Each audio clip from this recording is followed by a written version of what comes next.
मोर क्लासলৈ স্বাগতম। আজি আমি শিকিম এক্সাৰসাইজ 4.3 ৰ কোশ্চেন নাম্বাৰ 4, 5 আৰু 6। কোশ্চেন নাম্বাৰ 4, 5 আৰু 6।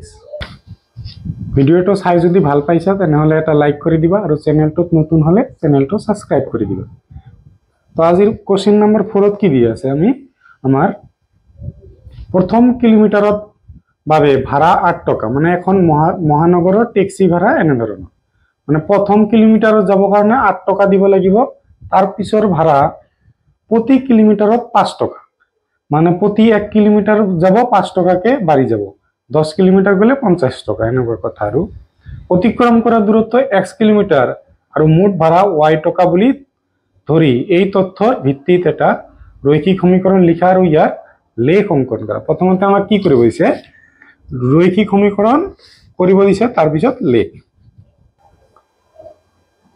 কোশ্চেন নাম্বাৰ 4 আমাক কৈছে যে অতিক্ৰম কৰা দূৰত্ব x কিলোমিটাৰ আৰু বুলি ধৰি লব দিছে। ধৰা হল কি অতিক্ৰম কৰা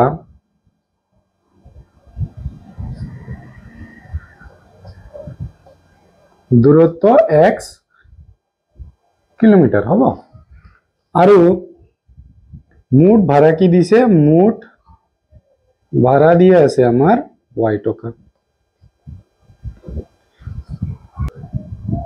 সব আমার প্রশ্ন মতে কি কইছে, অ্যাকর্ডিং টু কোয়েশ্চন প্রথম কিলোমিটারের ভাড়া আমার কিমান 8 টাকা, তেনেহলে 8 প্লাস মুঠ দূরত্ব কিমান x, তেনেহলে কি হব, প্রথম 1 কিলোমিটার মাইনাস কৰিব লাগিব, আৰু এই দুটা প্লাস কৰিলে আমাৰ কি হ'ব, এই দুটা প্লাস কৰিলে আমাৰ মুঠ টকা কিমান y হল। এতিয়া আমি এইটো সোঁফালে লৈ যাম আৰু y টো বাওঁফালে আনিম। y টো আমাৰ বাওঁফালে না আনিলেও হ'ব, ঠিক আছে। x - 1 y, এইটো আমি সোঁফালে লৈ গৈছো, ঠিক আছে। x মাইনাস আছে, সোঁফালে গলে কি হ'ব, আমাৰ প্লাসৰ হ'ব। এতিয়া চাবা কি আছে, x = y, এটা আছে মাইনাসৰ 8, এটা দি আছে আমাৰ প্লাসৰ 1। এটা মাইনাসৰ এটা প্লাসৰ হলে কি হয়, আমাৰ ডাঙৰটোৰ পৰা সৰুটো মাইনাস কৰিব লাগে। 7 ডাঙৰটোৰ আগত যি চিন দি আছে আমি বহাই দিলো, তেনেহলে হ'ব -7। এতিয়া আমাক কোশ্চেনত কৈছে যে গ্ৰাফ বনাব দিছে, এইটোৰ আমি এটা বক্স বনাই লম এনেকৈ। এইটো আমাৰ বক্স, ঠিক আছে। আমি x y এৰ মান উলিয়াম। সাপোজ আমি y এৰ মান 0 পুট কৰিলে চাবা মাইনাসত আহিব, মাইনাস আমি নলম, ঠিক আছে। y এর মান আমি কিমান লম, সাপোজ 7 ললো। x = y এর মান 7 লৈছো, মাইনাসৰ 7, 7 - 7 শূন্য, x এর মান কিমান পালো 0 হ'ব। এতিয়া y এর মান আমি 7 তকৈ এটা ডাঙৰ লৈ লও, যিমান লব পাৰা তোমালোকৰ ইচ্ছা, 10 12 যিকোনো লব পাৰা। আমি সাপোজ 8 ললো। x = 8 - 7 কি হ'ব, 8 ৰ পৰা 7 মাইনাস কৰিলে আমাৰ 1 আহিব, 1 আহিল। আমি এইটো কি কৰিম, এতিয়া এইটো আমি গ্ৰাফত বহাম। সব আমি গ্ৰাফটো আঁকি লৈছো। মই কলম ইউজ কৰি আছো, তোমালোকে পেন্সিল ইউজ কৰিব। মই কলম কিয় ইউজ কৰি আছো, কাৰণ তোমালোকে যাতে ভালকে দেখা পোৱা। ইয়াতে চাবা আমি কি কৰিছো, 10 ঘৰ ইকুৱেল টু আমি 1 বৰ্গ 1 একক বুলি ধৰি লৈছো, ঠিক আছে। আৰু এইটো লিখি দিব লাগিব যে এইটো আমাৰ কি হয়, এইটো আমাৰ x অক্ষ হয়, আৰু এইটো সিধা লাইনটো আমাৰ কি হয়, y অক্ষ। আমি ইয়াতে লিখি দিম x আৰু y অক্ষৰ 10 বৰ্গ ইকুৱেল টু 1 একক। চাবা পয়েন্ট বিলাক চাবা, আমাৰ কি হ'ব, x এর মান 0, y এর মান 7, x এর মান 0, y এর মান দিয়ে আছে আমাৰ 7, আৰু এটা দিয়ে আছে আমাৰ x এর মান 1, y এর মান কিমান দিয়ে আছে 8, x এর মান 1, x অক্ষত 1, y এর মান এইটোৰ সিধা সিধা কি হ'ব, 8 লৈকে যাব। আৰু এতিয়া আমি কি কৰিম, এই দুটা আমি এনেকৈ লগ লগাই দিম, ঠিক আছে। নেক্সট আমার বিন্দু দুটার নাম লিখি দিব লাগিব। এটো কি হয় x এর মান 7 y এর মান x এর মান 0 y এর মান 7, এটো হয় কি x এর মান 1 y এর মান 8। নেক্সট সাবা কোশ্চেন 2 তো আমার কি কইছে কোশ্চেন 2 নহয় 5 আমার এইফালে আমার চিত্র দিয়ে আছে, ঠিক আছে। চিত্র হল এটোর কারণে 4.6 মানে কোশ্চেন 5 or 1 তো ভাবি লোৱা y = x, x + y = 0 মানে আমাৰ কোনটোৰ সমীকৰণ এটো স্যাটিসফাই কৰিব, ঠিক আছে। প্ৰথমত মান দিয়ে আছে এটা 0 0, আমি কৰি চাম গোটেইকেইটা কৰি চাব লাগিব, ঠিক আছে। প্ৰথম সমীকৰণ দিয়ে আছে আমাৰ y = x আৰু বিন্দু দিয়ে আছে 0 0, তেনেহলে আমি বহাই দিম y এর ঠাইত 0 x এর মানও 0, তেনেহলে এটো স্যাটিসফাই করে, এটা করে। বাকিবিলাক করে না নাই হেতু আমি চাম। আমার দিয়ে আছে y = x, y এর মান 1 আৰু x এর মান কিমান দিয়ে আছে -1। 1 কেতিয়াও -1 এর সমান নহব, তেনেহলে এটো আমার নহয়, ঠিক আছে। এক নম্বরটো আমার নহয়। দুই নম্বরটো চাম আমি x + y = আমার 0 দিয়ে আছে। এমসিকিউ টাইপত দিয়ে আছে আমার x + y = 0। প্রথমত আমি কি বহাম, প্রথমত আমি বহাম 0 আৰু 0 মানে x এৰ মান 0 আৰু y এৰ মানও 0, 0 0 প্লাস কৰিলে 0 হয়, তেনেহলে এটা বিন্দু স্যাটিসফাই কৰি আছে আমাৰ। নেক্সট চাম -1 আৰু 1 কৰে নাকি। x এৰ মান -1 y এৰ মান 1, -1 এৰ পৰা 1 বাদ দিলে কি হ'ব আমাৰ 0 হ'ব, ওফালেও আমাৰ 0 আছে, এটো স্যাটিসফাই কৰি আছে। তৃতীয় বিন্দুটো আমার কি হ'ব 1 - 1 দিয়ে আছে, আমি বহাই দিম x + y, x এর মান 1, প্রথমটো x এর মান, দ্বিতীয়টো y এর মান -1 0 হ'ব, আমার হোফালেটো এক্সিস্ট কৰি আছে, তেনেহলে আমার অপশন কোনটো রাইট হ'ব এটোর আমার 2 নম্বরটো।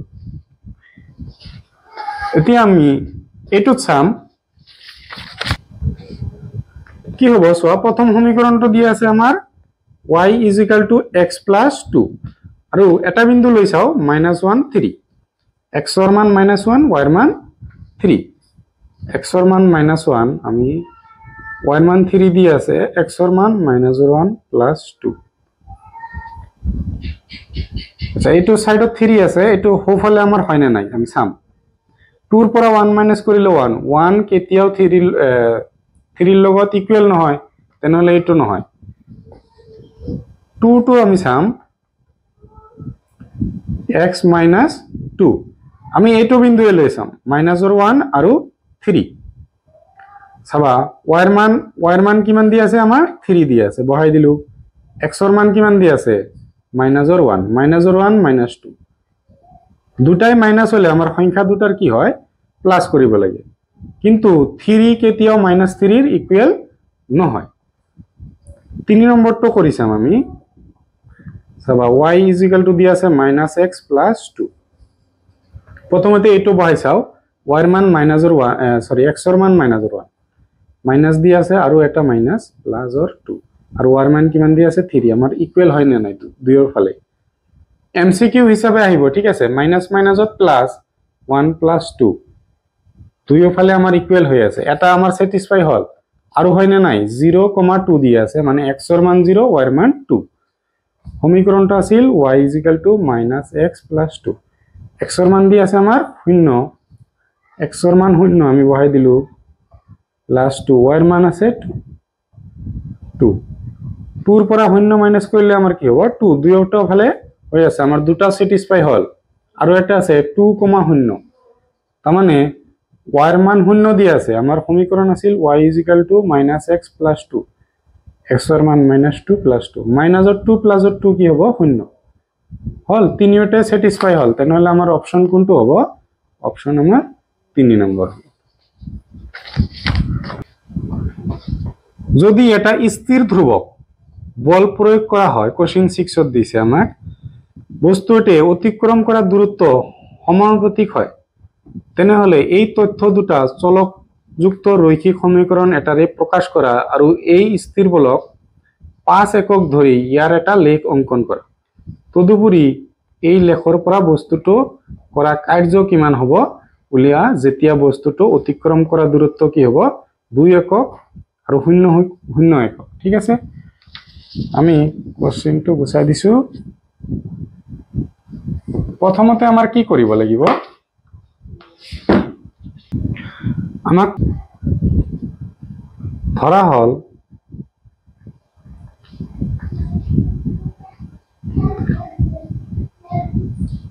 মানে আমাৰ ধ্ৰুৱক বলটো আমি ধৰি লৈছো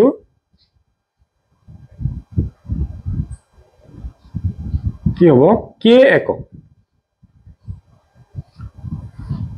আৰু কাৰ্য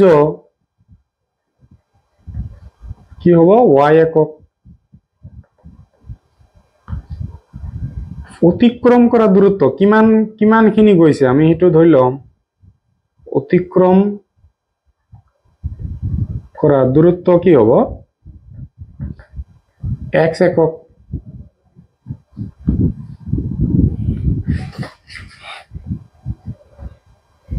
প্ৰশ্ন মতে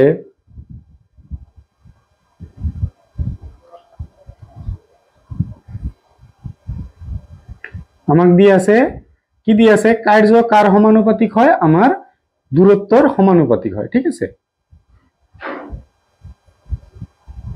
y = সমানুপাতিক চিন উঠাই দিলে আমাৰ কি হ'ব এই ধ্ৰুৱকটো আমাৰ লিখি ল'ব লাগিব হল আমাক দি আছে যে কোশ্চেনটো দি আছে যে কি হয় স্থিৰ বলক মানে ধ্ৰুৱক বলটো আমাৰ কি ধৰিব দিছে 5 ধৰিব দিছে 5x হল এতিয়া আমাৰ এটোৰ লেখ আঁকিব দিছে আমি এটা বক্স বনাই লৈ আছো x y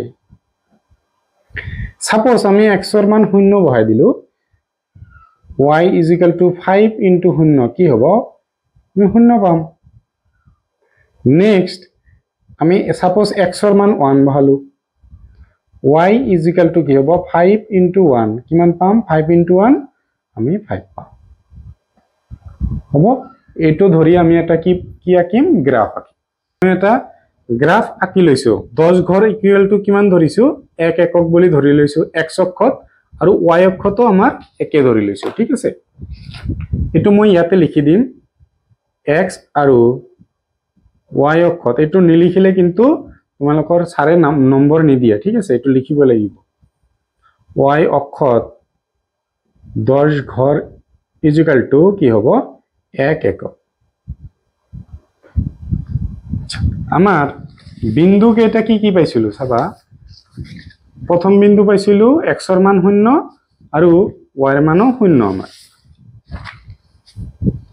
x এৰ মানো 0 আমাৰ y এৰ মানো 0 তাৰ মানে x এৰ মান 0 কত ইয়াতে y এৰ মান 0 কত ইয়াতে মূল বিন্দু আমাৰ x এৰ মান 1 x এৰ মান 1 এইফালে বহাব লাগিব আৰু y এৰ মান 5 আমাৰ এটো সিধা ওপৰলৈ যাব লাগিব ইয়াতে আহিল আমাৰ আহিল 1 5 হ'ব আৰু এটো হ'ব 0, 0